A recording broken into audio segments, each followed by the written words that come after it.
గ్రామ పంచాయతీల్లో మెజార్టీ స్థానాలతో నెగ్గిన కాంగ్రెస్ పార్టీకి పురపోరులో గెలవడం నల్లేరు మీద నడికేనా, లేకుంటే అర్బన్ ఓటరు కాస్త నిరాశపరిచాడా తేలాల్సి ఉంది. అదే సమయంలో అర్బన్లో తమదే పట్టు అని చెబుతూ వస్తున్న బీఆర్ఎస్ ఈ మున్సిపల్ ఎన్నికల్లో తమ సత్తా చాటుతుందా, కనీసం అధికార కాంగ్రెస్ కు గట్టి పోటీ ఇస్తుందనేది ఇప్పుడు తేలాలి. అటు కమలం పార్టీ గ్రాఫ్ పెరిగి రేపటి జీహెచ్ఎంసీ రాబోయే అసెంబ్లీ ఎన్నికలకు బేస్ సిద్ధం చేసుకుంటుందా అనే అంశాలన్నీ రేపు తేలిపోనున్నాయి. అర్బన్ ఓటరు ఎటువైపు అనే విషయంలో ఆయా పార్టీల అంచనాలేంటి, దీనిపైన చర్చిద్దాం. డిబేట్లో పార్టిసిపేట్ చేస్తున్నారు ప్రస్తుతానికి మనకి ఎనలిస్ట్ తిరునహరి శేషు గారు, మిగతా గెస్ట్ కూడా మరి కాసేపట్లో జాయిన్ అవుతారు. నమస్తే శేషు గారు. నమస్కారం శేషు గారు. రాష్ట్రంలో పురపాలక ఎన్నికలు పూర్తయ్యాయి, ఇంకా రేపు ఫలితాలు రిలీజ్ అవుతున్నాయి. కానీ ఎవరి ధీమాలో వాళ్ళు ఉన్నారు. అధికారంలో ఉన్న వాళ్ళు ఫుల్ కాన్ఫిడెన్స్గా ఉన్నారు, అటు అధికారంలో లేని వాళ్ళు ప్రతిపక్ష పార్టీలు కూడా ఫుల్ కాన్ఫిడెన్స్లో ఉన్నాయి. మేమంటే మేము గెలుస్తామని ధీమా వ్యక్తం చేస్తున్నారు. మరి ఎలా ఉండబోతోంది అంటారు రేపు? సహజంగా లోకల్ బాడీ ఎలక్షన్స్ లో ఫలితాలు ఎలా ఉంటాయి అనేది మనం గతంలో రాజకీయ చరిత్ర చూసినా మనకు అర్థమయ్యేటటువంటి అంశం ఏంటంటే, అధికార పార్టీకి అధికారంలో ఉన్నటువంటి పార్టీలకు కొంత అనుకూలమైనటువంటి ఫలితాలు వస్తాయి. అది తెలంగాణ రాష్ట్రంలోనే కాదు, ఉమ్మడి ఆంధ్రప్రదేశ్లోనే కాదు, దేశవ్యాప్తంగా ఇదొక కంటిన్యూస్ పొలిటికల్ ఫెనామినాగా మనం చూస్తున్నాము. బహుశా ఇది ఇక్కడ కూడా తెలంగాణ రాష్ట్రంలో 2019, 2020లో జరిగినటువంటి స్థానిక సంస్థల ఎన్నికల్లో కూడా నాటి బీఆర్ఎస్ ప్రభుత్వం కూడా అదే విధమైనటువంటి ఫలితాలు సాధించింది. బట్ ఇప్పుడు కూడా కాంగ్రెస్ అదే విధమైనటువంటి ఫలితాలు సాధిస్తుంది అనేటటువంటి వార్తలు మనకి కనపడుతున్నాయి. అయితే ఈసారి జరిగినటువంటి లోకల్ బాడీ ఎలక్షన్స్ లో అటు గ్రామ పంచాయతీల్లో కానీ ఇటు అర్బన్ లోకల్ బాడీస్ లో కానీ మనకి స్పష్టంగా కనపడే మార్పు ఏంటంటే, గతంలో ద్విముఖ పోటీలే జరిగాయి. అటు బీఆర్ఎస్ కి కాంగ్రెస్ కి మధ్య పోటీ జరిగితే ఈసారి 2024 లోక్సభ ఎన్నికల తర్వాత తెలంగాణలో బీజేపీ పార్టీ కూడా అనూహ్యంగా పుంజుకుంది. అదొక బిగ్ ఫోర్స్ గా ఎమర్జ్ అయింది. కాబట్టి ఈ త్రిముఖ పోటీ జరిగింది. త్రిముఖ పోటీతో పాటు ఇంకా కొన్ని చిన్న పార్టీలు పోటీ చేసినప్పటికి కూడా కొన్ని ఏరియాల్లో కొన్ని డివిజన్స్ లో వాళ్ళ ప్రభావం చూపించినట్టుగా మనకు కనపడింది. కానీ ఓవరాల్ గా మనకి ఈ అర్బన్ లోకల్ బాడీ ఎలక్షన్స్ లో చూస్తే త్రిముఖ పోటీ జరిగింది. అటు గ్రామ పంచాయతీల్లో కూడా కొంత మేరకు బీజేపీ ఈసారి బాగా పెరిగింది. గతంలో బీజేపీ 108 గ్రామ పంచాయతీలు గెలిస్తే ఈసారి 600కు పైచిలకు గ్రామ పంచాయతీలు గెలిచింది. అయితే మీరు ఇందాక ఇంట్రోలో ఒక మాట చెప్పారు. ఏం చెప్పారు అంటే, గ్రామ పంచాయతీ ఎన్నికల్లో కాంగ్రెస్ పార్టీ 7,000 గ్రామ పంచాయతీలకు పైగా గెలిచినప్పటికి కూడా కాంగ్రెస్ పార్టీ దాని పరిమితి 56%కే వచ్చింది. రెబల్స్ తో కలుపుకొని 10%, 66% గెలిచామని ముఖ్యమంత్రి గారే స్వయంగా ప్రకటించారు. అంటే కొంచెం తగ్గింది. గ్రామ పంచాయతీలలో కాంగ్రెస్ ఎక్స్పెక్ట్ చేసినంత రిజల్ట్ రాలేదు, కొంత తగ్గింది. కాబట్టి వీళ్ళు మున్సిపల్ ఎన్నికల్లో కాంగ్రెస్ పార్టీ చాలా జాగ్రత్తలు తీసుకుంది. అటు ప్రచారంలో కానీ ఇటు అభ్యర్థుల ఎంపికలో కానీ రెబల్స్ లేకుండా చూసుకోవటంలో కానీ, లేకపోతే వీక్ గా ఉన్న చోట ముఖ్యమంత్రి ప్రచార సభలు పెట్టడంతో పాటు ఒక ఆర్గనైజ్డ్ గా ఒక సమన్వయంతో పనిచేసి గ్రామ పంచాయతీ ఎన్నికల్లో తగ్గినటువంటి కొద్దిపాటి ఫలితాలను కూడా ఇక్కడ పునరావృతం కాకుండా జాగ్రత్తలు తీసుకోవటం వల్ల కొంత మేరకు కాంగ్రెస్ పార్టీ వచ్చింది. అయితే వాళ్ళు అనుకున్నటువంటి స్థాయిలో గెలుస్తారా? 90% స్ట్రైక్ రేట్ రావాలనేది వాళ్ళ అంచనా. బట్ ఇప్పుడున్నటువంటి ఎగ్జిట్ ఫలితాలు కానీ లేకపోతే వివిధ సర్వే అంచనాల ప్రకారం కనుక మనం చూస్తే కాంగ్రెస్ పార్టీ 100 మార్కుకి దాటేటట్టు కనపడట్లేదు, 100ని రీచ్ అయ్యేటట్టు కనపడలేదు. 116 మున్సిపాలిటీలకు ఎన్నికలు జరిగితే 100 రీచ్ అయ్యేటట్టు కనపడలే. కానీ 2020లో మున్సిపల్ ఎన్నికలు 120 మున్సిపాలిటీలకు ఎన్నికలు జరిగితే బీఆర్ఎస్ పార్టీ డైరెక్ట్ గా 104+6 మొత్తం 110 మున్సిపాలిటీలను కైవసం చేసుకున్నది.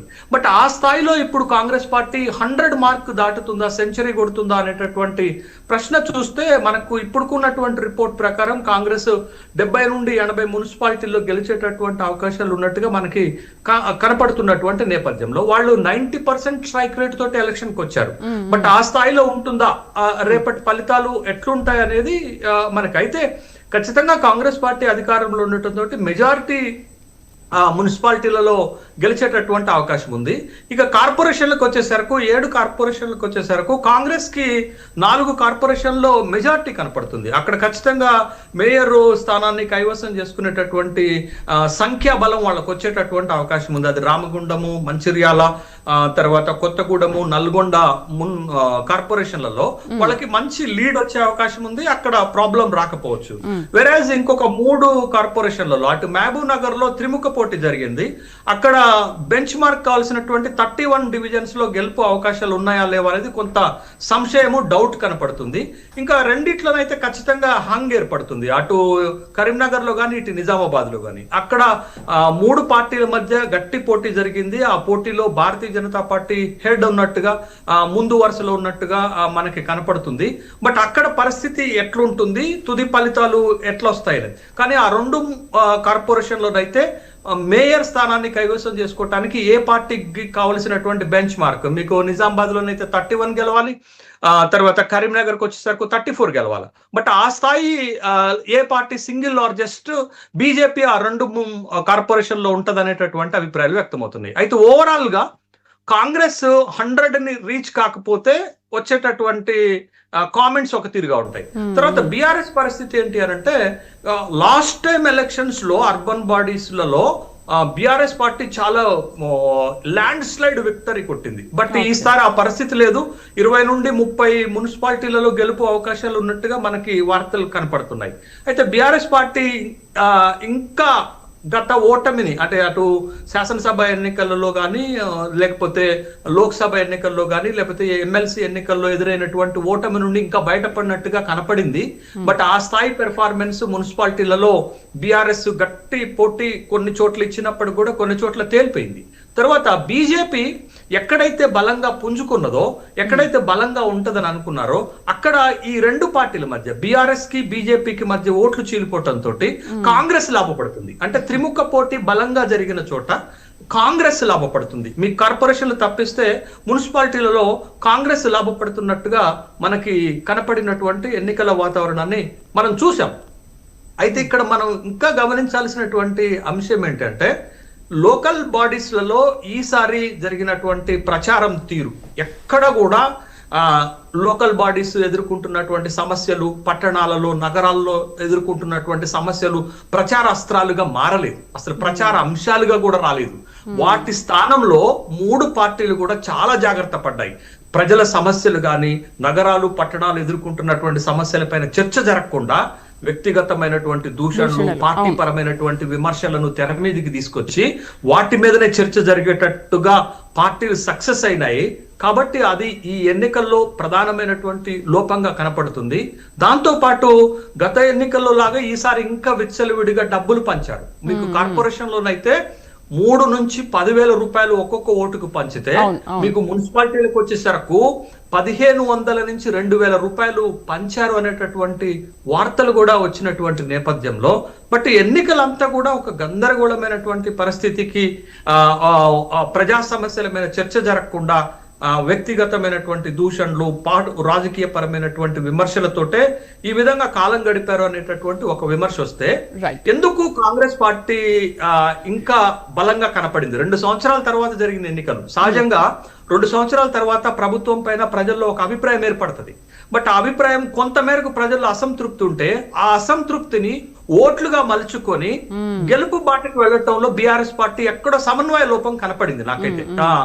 ఆ సమన్వయ లోపంతో కాంగ్రెస్ మెజారిటీ మున్సిపాలిటీలను గెలుచుకోబోతుంది అనేటటువంటి ఒక అభిప్రాయం ఉంది. దాంతో పాటు ఏంటి అంటే, కాంగ్రెస్ ఖమ్మము, నల్గొండ, మహబూబ్ నగర్ ఈ 3 జిల్లాలలో 54 మున్సిపాలిటీలు ఉంటే, ఈ 54 మున్సిపాలిటీలో 95% గెలిచే అవకాశం ఉంది. దానికి కారణం ఏంటి?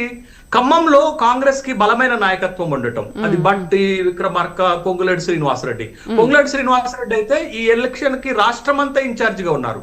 మీకు నల్గొండకు వచ్చేసరికి ఉత్తమ్ రెడ్డి, జానారెడ్డి, కోమటిరెడ్డి ఒక బలమైన నాయకత్వం ఉండటం. మీకు చూడండి, నల్గొండలో 17 మున్సిపాలిటీలు ఉంటాయి, ఆ 3rd హైయెస్ట్ అన్నట్టు. మీరు మహబూబ్ నగర్కి వచ్చేసరికి 18 మున్సిపాలిటీలు ఉంటాయి, ఇది 2nd హైయెస్ట్.